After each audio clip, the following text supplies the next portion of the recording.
We will start by looking at tabular foundation models. Okay, foundation models that are designed and used on tabular data. Later, we will talk about relational databases, but for now, only tabular data. Okay, the first one is TabPFN, a very interesting foundation model fundamentally designed for in-context learning, quite successful. It has been evolving into new and better versions. We're going to learn the original version, which is not too long ago, and the principles still apply. Okay, so this is a foundation model for tabular data. It is, again, as I said, a good example of how to design something to be in context to begin with. Okay, designed for in context learning. It has been published in the Nature journal. Okay, and this is quite rare for algorithms papers to be published in Nature. And one of the few examples is the AlphaFold paper that recently won the Nobel Prize in chemistry. Okay, an interesting thing about TabPFN is that it is not a foundational model in the usual sense. When you think of the LLMs or the image models, you think of something that is trained on, say, all of the data on the internet, a lot of real data. TabPFN is not. Okay, it doesn't see a single real data set. It is trained only on synthetic data sets. Okay? The pre-training process produces a lot of synthetic data and trains the model with this synthetic data. This is the idea, and it turns out to be quite a good idea in practice. Okay?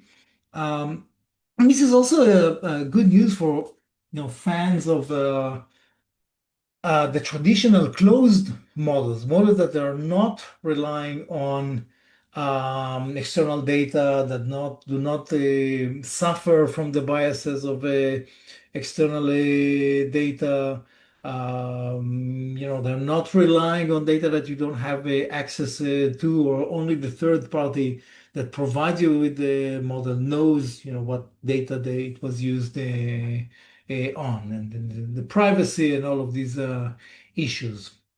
Okay, so this is a good news for such for the more conservative approach, say. Okay, now TabPFN is based on a previous a prior fitted or prior data fitted network uh, that captures much of what TabPFN is doing. So I'm going to talk in the next slides about the PFN model. Okay, this is the citation to the Nature article. You're welcome to look at it, read it. It's a pleasure to read. Okay, now PFN, prior data fitted network. PFN didn't look at the general case of tabular data, but more on numerical data. They focused on classification into a set C of classes. Okay, and this can be a varying size set, and then the usual paradigm. If you have a set C of classes, is that you learn, given a vector x, what is the corresponding label in C? What is the corresponding class? Okay, this is what we learn in classic machine learning. This is not what they do. They learn to learn. They basically translate a whole data set of examples, the in-context examples, into a distribution over the possible classes to predict width. Okay, so their input is not just an x, this x plus 1. It also includes a set of examples, in context examples, x1, y1 to x and yn. These are our examples. Okay, each xi is a numerical vector. Each yi is a class, okay? And you have your task, a specific question, x n plus 1. What do you want to predict? Y n plus 1, okay? So this is the idea. That's the main thing. Your input includes a set of examples and a question xn plus 1, and your output includes well, the answer for xn plus 1, the class. Okay, now let's delve into how they do that. They actually adapt the transformer model to represent the distribution. That's the main idea. Use the power of transformers to represent this distribution or translation of examples into a distribution. Okay. Now, the pre-training focuses on some classes of distributions. We'll talk about them next. And in effect, what the pre-training aims to do is to learn a function that maps the samples, okay, into a distribution over these x's and y's, and in particular, a prediction over y. Okay, this is how it looks like. That's the training phase. You get many tasks in the form of D, collections of input output. That's your in context examples, and a specific task, X test, plus the label, Y test, because you train.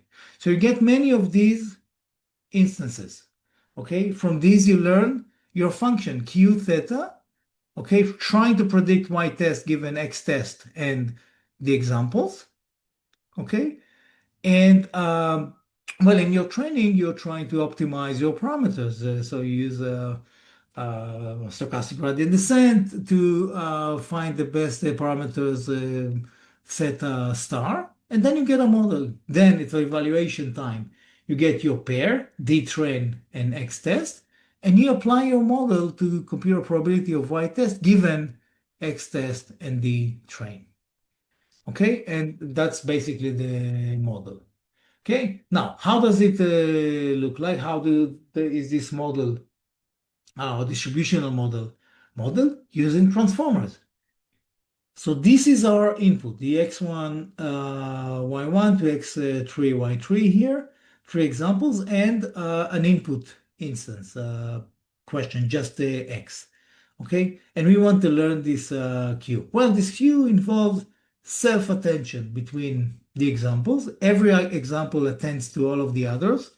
Okay, no order, no positional encoding. And then your input question X attends to all of your examples. Okay, here's another input. It also attends to all of your in context examples. Okay, no, of course, no attention between different questions. They are independent. Okay, so adaptation of the transformer model, attention is all you need to the tabular setting, no positional encoding. Given D and X, we apply self-attention, okay, between the examples, multi-head self-attention, okay, followed by a feed-forward network and the skip connection, just like we did with the transformers, and several layers of that. Then cross-attention from your X to the pairs xi, yi in D, again followed by skip connection and feed-forward the network, several layers of that. In the end, the decision layer. This one includes a linear layer followed by softmax because you need to come up with a distribution over the categories. Okay, so that was a PFN. TabPFN basically said, let's apply this idea to the tabular domain and deal with whatever challenges we have there. So remember, a tabular signature includes the names of the attributes and a domain for each attribute, A1 to AM, DOM1 to DOM-N. Okay, TabPFN is applicable to all tabular signatures. How is it possible? Well, the first thing you need, or actually the only thing you need to be that general is to have a common uniform encoding. I need to encode every row in the same dimension. Okay, here I have 6 dimensions for my encoding in this example. I have different tables, and I need in the end to represent each row in the same dimension. So the way they do it is quite simple. First, they apply element by element encoding, okay, or cell-wise encoding, and they get this embedding, which might be too small. If it's too small, then you pad it with zeros, okay? And for normalization, you also divide it or multiply it here by 2 because we're using only 3 of the 6 dimensions. That's one situation. What can also happen is that you apply your cell-by-cell encoding and get too many values. So what do? They choose a random set of positions and use only these positions, project to these positions consistently in the examples. That's how they solve the uniform dimension problem uniform representation, okay? More on the details, so they translate every tuple into a feature space in RD by applying these steps. First, value by value or cell-wise encoders using off-the-shelf encoders, text, numbers, and so on, categories. Then you get an encoding of length k. And then if k is smaller than what you need, you pad with zeros and normalize by multiplying by d over k. If k is too big, is k greater than d, sample d positions and use these for your encoding. Okay, now, how do we train TABIF? And that's the crux of the idea. You could train TABIFN on realistic data sets. Collect many data sets, apply the transformer model, fine. We could do that. This is not what they do. They produce synthetic training data by invoking probabilistic graphical models. Where do they come from? Well, they are randomly constructed. Okay, and specifically they train on BNNs, Bayesian neural networks, and SCMs, structural causal models. Let's talk about this. The classic Bayesian network has several variables. You have the input variables, and then you have another layer of variables, another layer, all the way to your output variables, your y's. Okay, and the usual or the classic Bayesian networks are used on the categorical values or Bayesian or Boolean values. And so for each node, you would say, well, I have a distribution over the possible values, but this distribution is determined solely only based on the values of my parents, okay? The parents are the nodes that are connected to each node from the previous layer. These are the parents. So based on the parents, I have a distribution over the possible values, and that's how we continue forward all the way to the end. Okay, now in the traditional categorical sense, you would have say a table, a probability table, distribution table saying for every combination of values of the parents, this is the probability that I'm getting 1 or 0, okay, or some other values. BNNs, Bayesian neural networks, well, first they use numerical values, not categorical values. And second, their random values are determined by invoking basically a distribution. Distribution has weights. How do you determine these weights? Well, these weights are also randomly constructed based on the values of the parents. Okay, so based on the values of the parents, you select the random parameters of your distribution, and then you invoke the distribution to get your value. That's basically the generalization from Bayesian networks to Bayesian neural networks. Okay. Uh, in the case of SCM, structured causal models, well, they are essentially simpler, basically. You have a distribution over the input layer, okay? The next layers are determined deterministically, using some deterministic functions from the previous layers, all the way to the output layer. Okay, so that's another model. Well, how do these help us? Well, basically, once you have this model, you can choose a random set of nodes, intermediate nodes or input nodes as your feature variables. These will be my x's. Okay, you could also do the same here, choosing some random values as your x's, random nodes, and one of the output nodes here or here as your y, as your value variable. And that's it. These are your examples. Okay, let's talk about the details. So first, you construct a random probabilistic model of one of the two types that we constructed, that we defined. I'm not getting into how to do that. You need to choose a random number of nodes and how many do you put in each layer and the edges and all of that and the weights.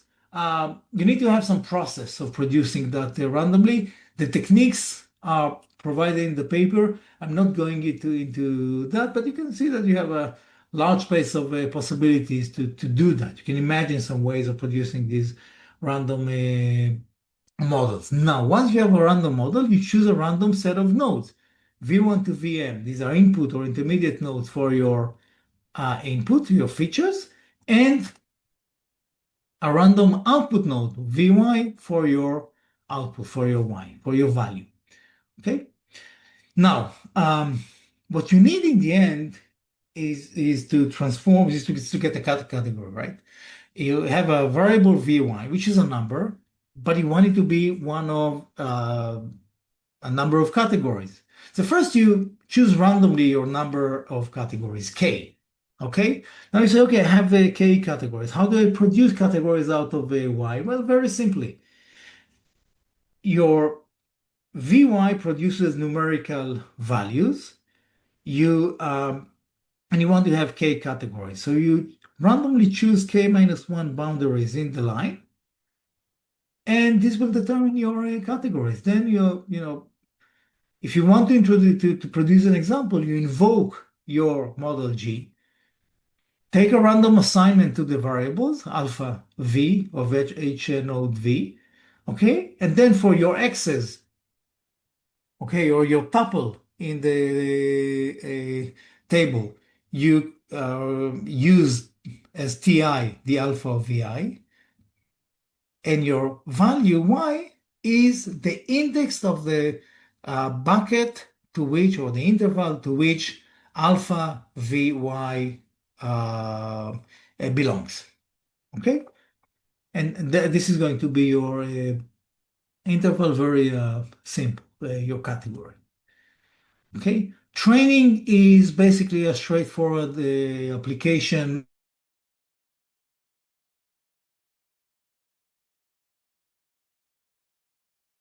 Okay, or an instance, sample your in context examples D and your task X, Y, Y, I using the model, okay, your P.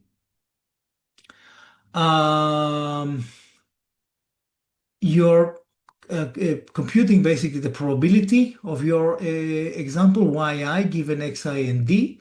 That gives you, according to your parameters, that gives you a probability. You can define from it a loss function, and you optimize the parameters using gradient descent on the gradient. That's all.